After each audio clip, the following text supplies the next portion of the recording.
یہ اہل سنت سے ہوں۔ جی سر حکم۔ لیاری صاحب آپ بہتر جانتے ہیں کہ ملت جعفریہ اور اہل سنت کا جو پہلا اختلاف ہے وہ یہ ہے کہ اصول کے اوپر اگر بات کی جائے تو اہل سنت یہ کہتے ہیں کہ پہلے خلیفہ جو ہے وہ حضرت ابوبکر صدیق ہیں، صحیح ہے، جبکہ ملت جعفریہ کہتے ہیں کہ نہیں، جو پہلا خلیفہ ہیں یا جو حضور پاک کی وصیہ ہیں وہ مولا علی علیہ السلام ہیں۔ تو میں اس بات سے اچھا، جیسا کہ میں نے آپ کے ماضی میں مناظرات سنے ہیں اس میں آپ نے بہت سارے پروف دیے ہیں، جیسا کہ حضرت ابوبکر صدیق کے متعلق اگر بات کی جائے تو انہوں نے اگر بی بی فاطمہ الزہرا ان کے پاس فدیہ مانگنے آئی اور انہوں نے انکار کیا، یہ بخاری شریف کے اندر موجود ہے کہ انہوں نے جب انکار کیا تو بی بی فاطمہ الزہرا ان پر خفا ہو گئی اور ساری زندگی بات تک نہ کی۔ اگر میں اس بات کو ایگری کروں کہ بخاری، کیونکہ بخاری پہ ہمارا بہت بلیو ہے، قرآن مجید کے بعد ہم بخاری شریف کو سب سے مستند کتاب مانتے ہیں، تو جس کے اوپر نبی پاک صلی اللہ علیہ وسلم کی بیٹی خفا ہو جائیں وہ معتبر نہیں رہتا، میرا یہی مان ہے۔ صحیح۔ اس کے بعد دوسرا خلیفہ حضرت عمر، ان کے اوپر جیسا کہ آپ نے بھی پروف دیا اور بخاری شریف کے اندر یہ مینشن ہے۔ اور میں ایک نقطہ یہاں پہ عرض کروں، دیکھیں کہ رسول صلی اللہ علیہ وسلم نے کہا کہ جو بی بی سلام اللہ علیہ کو اذیت دے وہ اس نے مجھے اذیت دی ہے، یعنی بی بی سلام اللہ علیہ کی اذیت جو ہے نبی صلی اللہ علیہ وسلم کی اذیت ہے، ٹھیک ہے نا؟ تو جس پہ رسول صلی اللہ علیہ وسلم غضبناک ہیں وہ کیسے خلیفہ ہو سکتا ہے؟ بالکل آپ نے صحیح فرمایا جی۔ میں بات کرنا چاہتا ہوں۔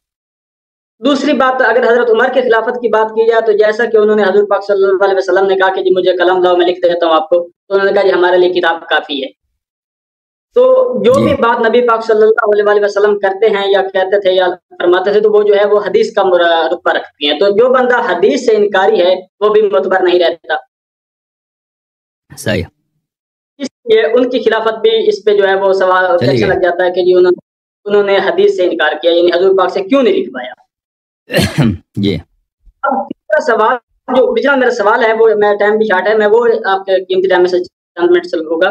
تیسرا جو حضرت عثمان کی اگر بات کریں تو جیسا کہ ابھی آپ نے بھی فرمایا ہے کہ حضرت عثمان سے حضور پاک صلی اللہ علیہ وسلم کی بیٹی جو ہے وہ ان کے عقد میں آئی اور رخصتی سے پہلے وفات پا گئی، اس کے بعد حضور پاک صلی اللہ علیہ وسلم کی دوسری بیٹی ان کے عقد میں گئی۔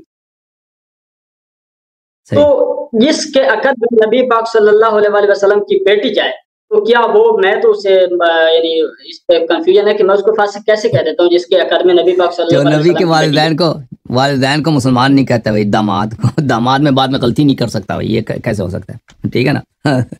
دیکھیں نکاح جو ہوتا ہے ظاہر اسلام پہ ہوتا ہے میرے بھائی، نکاح ظاہر اسلام پہ ہوتا ہے۔ نکاح کی شرط یہ ہے کہ دل سے مومن ہو، دل سے مومن ہو، اور اس زمانے میں عثمان سے یہ باتیں صادر نہیں ہوئی تھی۔ اس زمانے میں یہ ابتدائی ہجرت کی بات ہے۔ اس زمانے میں تو یہ آ کے مسجد میں آ کے نماز پڑھتے تھے کہ یا رسول اللہ ہم نے ہجرت کی، ہم نے کلمہ گو ہیں بھائی، ہم تو آپ کے پیروکار ہیں، ٹھیک ہے نا؟ رسول صلی اللہ علیہ وسلم تو سب لوگوں سے اچھے برتاؤ کرتے تھے۔ رسول صلی اللہ علیہ وسلم کو دلوں کا حال کا پتہ تھا تو وہ نہیں کہتے، لوگوں کسی کو بے عزت نہیں کرتے تھے کہ مجھے پتہ ہے تیرے دل میں نفاق ہے، وہ بالکل یہ نہیں کرتے تھے۔ منافق جتنے آتے تھے مسجد میں نماز پڑھتے تھے، رسول صلی اللہ علیہ وسلم کسی کو بھی بے عزت نہیں کرتے تھے، کیا اس کی بے احترامی کرے یا بے عزت کرے کہ بھئی یہ آدمی منافق ہے، بھئی یہ آ کے مسجد میں بڑا نمازیں پڑھتا ہے، یہ تو دل میں منافق ہے، بالکل نہیں کرو اس کو، اس کے ساتھ سب کے ساتھ اچھا برتاؤ کرتے تھے۔ مشرک بھی آتے تھے نا، رسول صلی اللہ علیہ وسلم بہت ہی پیارے برتاؤ کرتے تھے۔ صرف میدان جنگ میں جو ہے نا وہ جنگ کی بات ہو رہا ہے کہ جنگ میں ایک آدمی جنگ کے لیے آیا، اس کے خلاف تلوار اٹھانا وہ تو ضروری ہے، وَإِلَّا باقیہ وقت میں رسول اللہ صلی اللہ علیہ وسلم کافر، یہودی، کرسچن سب کے ساتھ بہترین برتاؤ کرتے تھے۔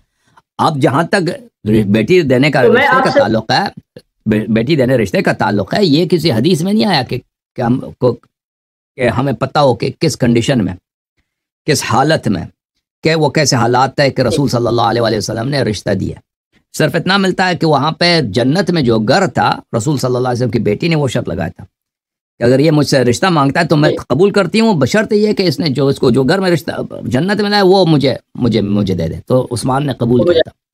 ہاں اسے نہیں مان، لیکن ہمیں یہ پتہ ہے کہ نکاح جو ہے ظاہر اسلام میں ہوتا ہے، ایمان میں نہیں ہوتا۔ اور کوئی اگر نبی صلی اللہ علیہ وسلم کا داماد بن جائے وہ بعد میں وہ اسلام سے غداری نہیں کر سکتا، بالکل کر سکتا ہے۔ یہ کوئی گارنٹی نہیں ہے کہ اگر آپ نے نبی صلی اللہ علیہ وسلم کے رشتہ ہو گیا تو بعد میں وہ کوئی غداری نہیں کر سکتا، طلب دنیا نہیں کر سکتا، وہ برا آدمی نہیں بن سکتا۔ جی بالکل کر سکتا ہے۔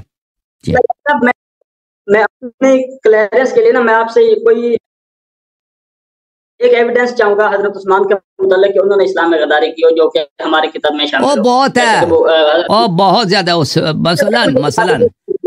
مثلا میں آپ کو بتاتا ہوں، دیکھیں یہ اس کی کہانی بڑی طویل ہے، میں عثمان کے متعلق زور نہیں دیتا، کیونکہ عثمان کو تو خود آپ کے علماء نے، خود مودودی صاحب نے اس کی جو حالت کی ہے نا، وہ کچھ بتایا اس نے، اکثر نہیں بتایا۔ دیکھیں ایک صحابی ہے، اس کا نام عبداللہ ابن سعد ابن ابی سرح ہے، یہ عثمان کا بھائی ہے، رضاعی بھائی ہے۔ یہ الاستیعاب فی اسماء الاصحاب ہے، یہ 2006 میں چھپی ہے، یہ جلد نمبر 1 ہے، دارالفکر میں چھپی ہے۔ اس میں یہ عبداللہ ابن سعد ابن ابی سرح، یہ بڑا مشہور صحابی ہے اور یہ کاتب وحی بھی تھا، عبداللہ ابن سعد ابن ابی سرح۔ پھر اس کا حالت یہ ہو گئی کہ اس نے غداری کی رسول اللہ صلی اللہ علیہ وسلم سے، یہ مرتد ہو گیا، مکہ ہی چلا گیا، اور اس نے کہہ دیا کہ بھئی رسول صلی اللہ علیہ وسلم کو میں وہی لکھتا تھا، وہ کہتے تھے کہ لکھ دو سمیع علیم، میں کہتا تھا عزیز الرحیم۔ بعد میں پوچھتا تھا کہ بھئی عزیز الرحیم میں نے لکھا ہے صحیح؟ کہتا ٹھیک ہے بھئی، تم نے جو لکھا ہے صحیح ہے۔ رسول صلی اللہ علیہ وسلم کہتے تھے کہ تم لکھ دو مثلا اطیعوا، میں وہاں سے لکھتا تھا اسمعوا۔ بعد میں نے پوچھا کہ بھئی میں نے تو یہاں پہ اسمعوا لکھا ہے، وہ کہتا تھا صحیح تھی، جو تم نے لکھا ہے صحیح ہے، لکھتے جاؤ بس۔ تو وہ کہتا تھا مجھے پتہ چل گیا کہ یہ اپنے سے بناتا ہے، قرآن جو ہے یہ اللہ کی وحی نہیں ہے، یہ شخص جو کہہ رہا ہے میں نبی ہوں، جس کا میں کلمہ گو تھا، یہ اپنے سے بناتا ہے۔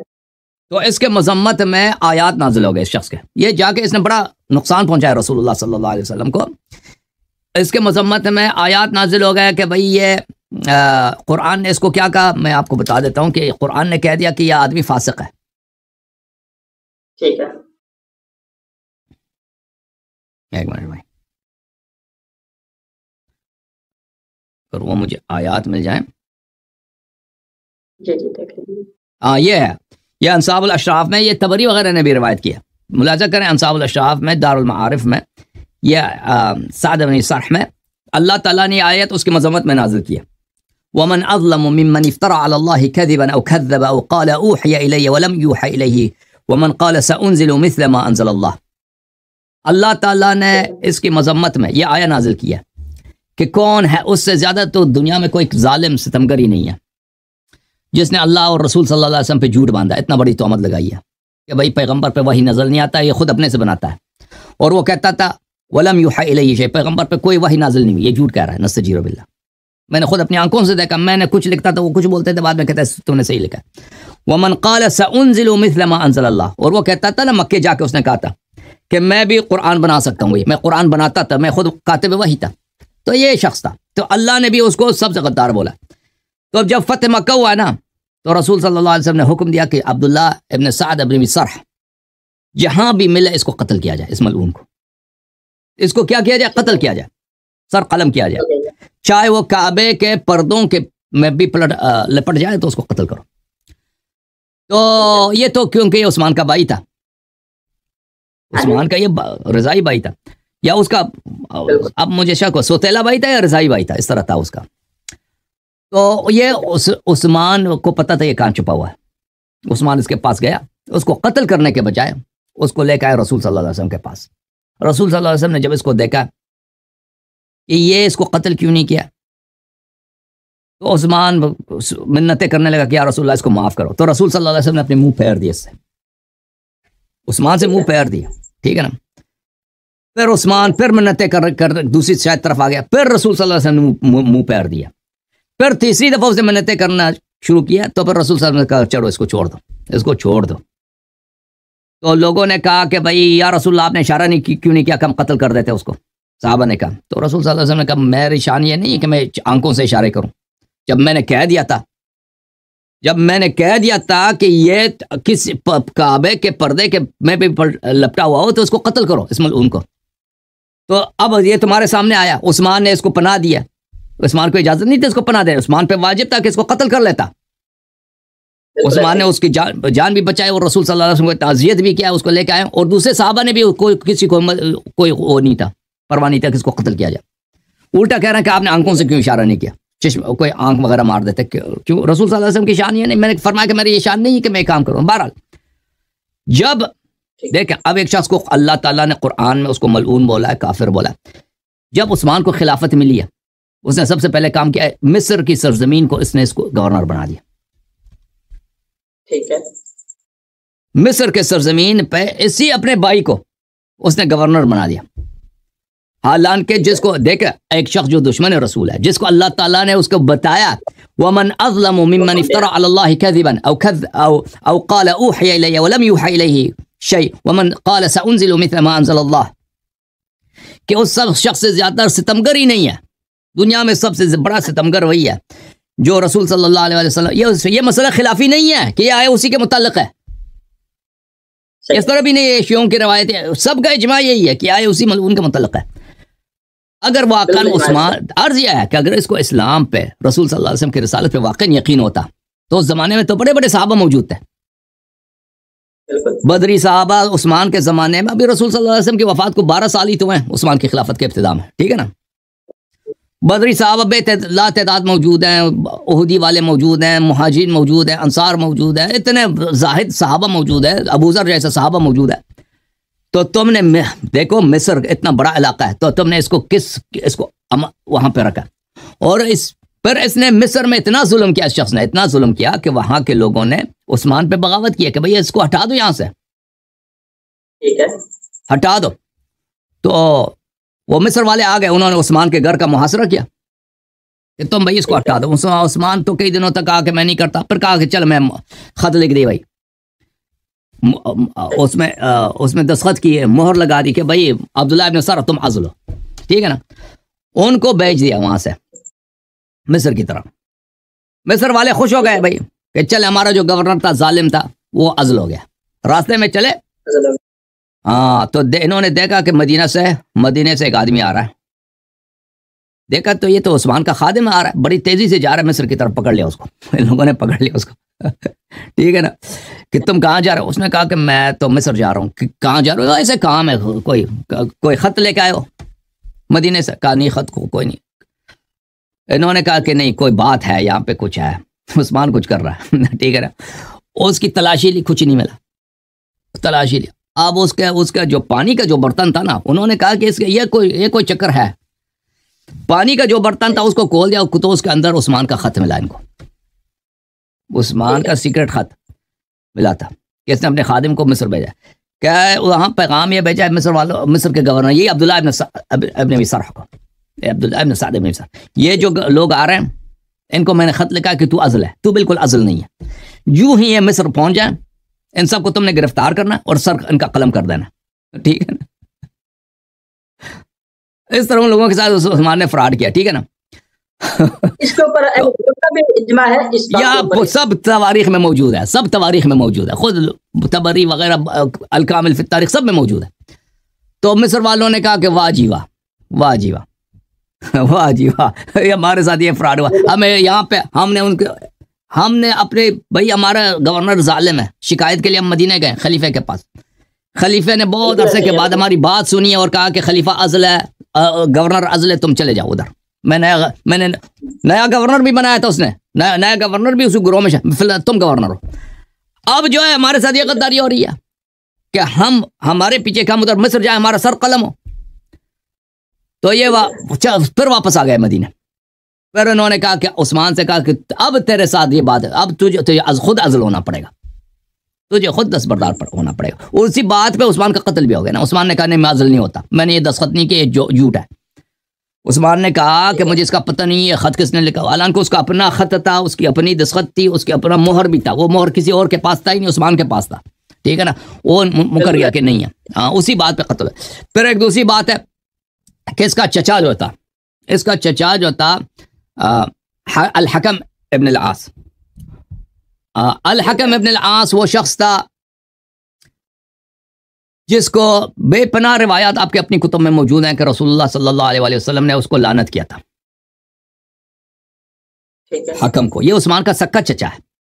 عثمان ابن عفان جو ہے، عفان کا بھائی حکم ہے، اور یہ مروان کا باپ ہے. یہ تو جو تھا یہ شخص مدینے میں رسول صلی اللہ علیہ وسلم کے نقل اتارتا تھا، سمجھ میں آ رہی نا. ہاں جوک بناتا تھا، نقل اتارتا تھا.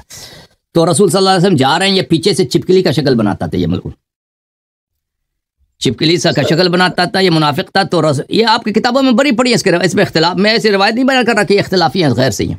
تو ایک دفعہ رسول صلی اللہ علیہ وسلم نے دیکھا کہ اس نے چپکلی کا شکل بنا دیا، تو رسول صلی اللہ علیہ وسلم نے فرمایا کہ اسی طرح ہے، کن وزغن. یہ رسول اللہ صلی اللہ علیہ وسلم کے معجزات میں سے. وہ بالکل اس کی پھر اس کی حالت صحیح نہیں ہوئی، پھر اس کی شکل چپکلی ہی کی رہی ملعون کی، ٹھیک ہے نا، آخر تک. یہ رسول صلی اللہ علیہ وسلم کا معجزات تھا. اچھا پھر رسول اللہ صلی اللہ علیہ وسلم نے اس کو بدر کر دیا کہ تو اب مدینے میں نہیں رہ سکتا، یہاں سے چلا جا. اور فرمایا کہ لعن اللہ الحکم ومن ولد، اللہ تعالیٰ اس پہ اور اس کی پوری نسل پہ لعنت ہو. اچھا اس کو طائف بھیج دیا. اچھا رسول صلی اللہ علیہ وسلم کی جب وفات ہوئی تو عثمان پہنچ گیا ابو بکر کے پاس کہ میرا چچا ہے، اس کو اب یہ اس پہ ظلم ہوا ہے، یہ اس کو نکال دیا گیا مدینے سے، اس کو واپس لایا جائے. تو ابو بکر نے کہا کیسے؟ ہاں جی سر میں ایک بات کروں، جیسا کہ آپ نے ابھی پچھلی بات کی ہے نا کہ عثمان نے اپنے بھائی کے لیے حضور پاک صلی اللہ علیہ وسلم کے حضور پیش ہو کے معافی مانگی اور کہا کہ جی اس کو معاف کر دیجئے، اور یہ جو چچا کے لیے معافی مانگ رہی ہے حضور پاک سے مانگی ہے یا اس کے بعد آ کے حضرت ابو بکر صدیق سے مانگی ہے؟ چچا کے لیے ابو بکر سے مانگی ہے. چچا کے لیے مجھے نہیں ملا کہ اس نے رسول سے مانگا صلی اللہ علیہ وسلم. ابو بکر نے میں کہا کہ میں کیسے کر سکتا ہوں، جس کو پیغمبر نے ملک بدر کر دیا ہے مدینے سے، میں اس کو واپس نہیں لا سکتا، یہ ہو ہی نہیں سکتا. تو ابو بکر نے اس کو چھوڑ دیا. پھر ابو بکر کے بعد عمر کے پاس پہنچ گیا کہ میرے چچا ہیں بہت، اس نے عمر نے بھی کہا کہ اس کو پیغمبر صلی اللہ علیہ وسلم نے نکال دیا، میں اس کی مخالفت نہیں کر سکتا، میں کیا ضرورت ہی کیا اس کو واپس بلانے کی. اب جب وہ بعد میں وہ خود خلیفہ بنا تو فوراً اپنے چچا کو لے کے آیا. اس کا بیٹا جو ملعون تھا، دیکھیں آپ کے کتب میں لعن اللہ الحکم ولد، اللہ تعالیٰ، یہ اس کی روایت بہت زیادہ، اس میں مروان ملعون بنتا ہے، ٹھیک ہے نا، یہ صحیح آسانی کے ساتھ موجود ہے. میں آپ کو اس کے کچھ اس کے اب اس ملعون آدمی کے روایات بخاری وغیرہ میں بھی موجود ہیں، ٹھیک ہے. میں آپ کو دکھا دیتا ہوں، سنن نسائی وغیرہ میں، مستدرک حاکم وغیرہ میں موجود ہے. یہ احادیث مختارہ ہیں ضیاء مقدسی کی، ضیاء مقدسی کے احادیث مختارہ جلد نمبر 9، ٹھیک ہے نا، جلد نمبر 9 ہے، 2000 میں چھپی ہے. اس میں ملاحظہ فرمائیں صفحہ نمبر 310 میں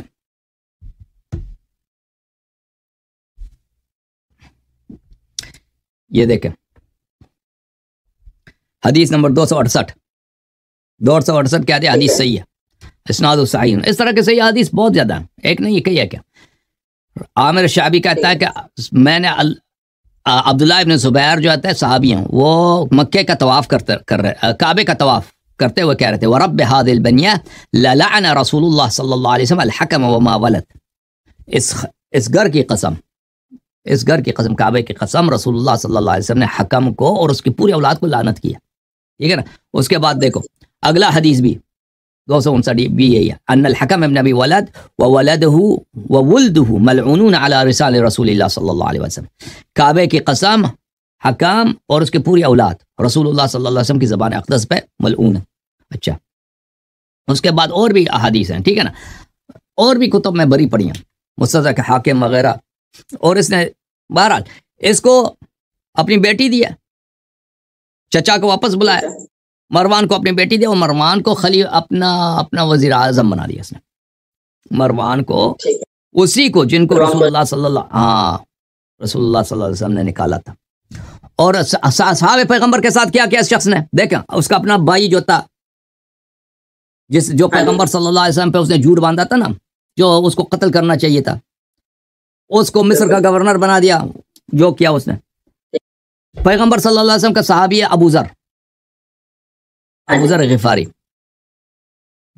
جس کے متعلق سب نے روایت کی ہے کہ ما اضلت الخضراء وما اقلت الغبراء على ذي لهجة اصدق من ابی ذر، کہ آسمان کا سایہ نہیں پڑا اور زمین نے اپنے پشت پہ کسی کو نہیں اٹھائے جو ابو ذر سے زیادہ سچا ہو، اور وہ مہاجرین اولین میں سے ہے. یعنی اس زمانے میں وہ اسلام لایا ہے جب کوئی مسلمان نہیں تھا. سب سے پہلے اسلام لانے والے میں جناب ابو ذر غفاری رضی اللہ تعالیٰ عنہ، بدری ہیں، احد میں، سب میں، یا ہر طرف سے فضائل میں ان کا کوئی ثانی نہیں ہے. جناب ابو ذر کو ان کو مدینہ بدر کر دیا، مدینہ بدر کر دیا. اس کو ایک صحرا میں جہاں پہ ان کا کہ تم یہاں پہ جا کے رہو، اور وہ بیچارے اسی غربت کے حالت میں مرے، وہاں پہ ان کو دفن کرنے والا بھی کوئی نہیں. صاحب اس کا مجھے ایویڈنس پرووائڈ کر سکتے ہیں کہ انہوں نے جو حضرت ابو ذر غفاری کو بدر کیا ہے؟ بالکل، یہ تاریخ میں مشہور ہے، یہ اس کا کوئی منکر نہیں ہے، اس کا کوئی منکر نہیں ہے. یا جماعتوں میں مخالفین نہیں کہتا ہے کہ عثمان نے اس کو بدر نہیں کیا. کہتے ہیں وہ اس میں کہتے ہیں وہ ابوذر کا اپنا جو ہے ابوذر کا اپنا قصور ہے. ابوذر کا کیا قصور ہے؟ وہ اس کا چچا کا لڑکا تھا نا، عثمان کے چچے کا لڑکا تھا معاویہ، شام میں اس کی حکومت تھی، اس نے بہت بڑے محل بنائے تھے، وہ اس پہ اعتراض کیا اس نے کہ بھائی رسول صلی اللہ علیہ وسلم کی یہ سنت ہے کہ تم نے یہاں پہ بادشاہت کے محل بنا دیے. تو اس نے خط لکھا کہ اس کو دفع کرو، ابوذر جا کے یہاں پہ لوگوں کو ہمارے خلاف ورغلاتا ہے، اس کو دفع کرو. اور جب وہ مدینے پہنچا تو اس نے یہی سلسلہ جو عثمان نے شروع کیا تھا نا، اسی باتوں پہ قتل ہوا عثمان کہ تمہارے خاندان والے بنی امیہ والے جو ہیں بیت المال کو کھا رہے ہیں، مسلمانوں کو کھا رہے ہیں. تو اسی باتوں پہ اس کو اعتراض کیا تھا. تو اسی وجہ سے اس کو کہ یہ برا آدمی ہے، پرانا صحابی ہے، یہ شور کرتا ہے، یہ بہت اعتراض کرتا ہے، یہ کسی طرف سے اس کو راضی نہیں کر سکتے، خرید نہیں سکتے. تو اس کو بدر کر دیا مدینے سے. جی ہاں، کیونکہ صاحب اگر ہم یہ سوال اہل سنت والجماعت سے کرتے ہیں نا، میں نے کافی دفعہ اپنے مفتی حضرات سے یہ سوال کیے ہیں، تو ان کا آگے سے جو جواب ہوتا ہے نا وہ بڑا ایک، اب ہم کیا کہیں کہ ان کا جواب اس طرح کا ہوتا ہے کہ جی پہلے تو یہ کہتے ہیں کہ آپ کے اعمال ضائع ہو جائیں گے، ان پہ بحث نہیں کرنی، ہمارے اعمال ضائع ہو جائیں گے. اگر انہیں یہ بات کی جائے کہ یار اعمال ہمارے کچھ ماضی میں اتنے اچھے نہیں رہے تو اللہ پاک معاف کرے گا، ہم آگے اعمال اچھے کریں گے، آپ ہمیں جواب دیں، تو پھر ان کا جواب یہ ہوتا ہے کہ یہ جو ہے کیا نام ہے اس کا، ایک تو اعمال ضائع کر دیتے ہیں، اور آخری جواب ان کا یہ ہوتا ہے کہ یار آپ شیعہ ہو گئے ہو، آپ چھوڑ دو، ہم آپ کو نکال کرتے آپ شیعہ ہو گئے ہو. تو میں اس لیے یہ ایویڈنس مانگ رہا ہوں کہ حضرت یہ وہ اعمال کیوں ضائع ہوں گے بھائی؟ آپ تاریخ جاننے، اسلام کی تاریخ میں کیا گزرا ہے بھائی؟ اسلام کی تاریخ میں کیا گزرا؟ دین کی معرفت کیسے حاصل ہو سکتی ہے اگر آپ کو پتہ ہی نہیں صحابہ نے کیا کیا بھائی؟ نبی صلی اللہ علیہ وسلم کے بعد کیا ہوا؟ ٹھیک ہے نا. اچھا اس کے بعد اور عثمان کے کاموں میں یہ ہے کہ ایک صحابی نہیں تھے، مسلمان تھا، ہرمزان، اس کو عمر صاحب کے بیٹے نے قتل کیا. عمر کو جب قتل کیا نا ابو لولو نے، تو عمر کے بیٹے عبد الرحمن ابن عمر تھا، اس کا نام تھا ظاہراً، اس نے ابو لولو کی بیٹی کو قتل کیا. تلوار لے کے اس کو بازار میں جو بھی فارس کا آدمی ملتا تھا اس کو قتل کرتا تھا. اس نے ہرمزان کو بھی قتل کیا، حالانکہ وہ مسلمان تھا. تو امیر المومنین علی علیہ السلام نے کہا کہ اس سے قصاص لے لو. یہ قصاص بنتا ہے بھائی، تم نے ایک بچی کو قتل کیا، وہ تو قاتل نہیں تھا نا، عمر کا قاتل کوئی اور ہے، ابو لولو ہے، تم نے ابو لولو کی بیٹی کو کیوں قتل کیا؟ اور تمہیں یہ ہرمزان کا کیا تعلق ہے بھائی؟ ہرمزان ہے وہ بھائی ایک مسلمان ہے، مدینے میں رہتا ہے، پہلے وہ قیدی تھا ایرانیوں کا، پھر وہ مسلمان ہوا ہے، تم نے اس کو کیوں قتل کیا؟ ٹھیک ہے نا. عثمان نے کہا میں کیسے قصاص لے لوں، اب عمر مرا ہے، عمر قتل ہوا، اس کے بعد اس کے بیٹے کو میں قتل کر دوں، یہ کیسے ہو سکتا ہے؟ ٹھیک ہے نا. تو اس کو بھی انصاف نہیں دیا اس شخص نے. تو پھر علی علیہ السلام نے کہا، فرمایا تھا کہ جو ہی مجھے حکومت ملے سب سے پہلے میں ان کا قصاص لوں گا. تو پھر جو امیر المومنین السلام کو حکومت ملا تو عثمان کے قتل کے بعد تو عمر کے بیٹے سب فرار ہو گئے، شام گئے معاویہ کے پاس کہ ہم مدینے میں رہیں گے تو ہمیں اپنے خون کا حساب دینا ہوگا. اس طرح بہت زیادہ ہیں عثمان. پھر وہ احد میں سے بھی بھاگے تھے نا اس کا کوئی جہاد بھی نہیں ہے. ہاں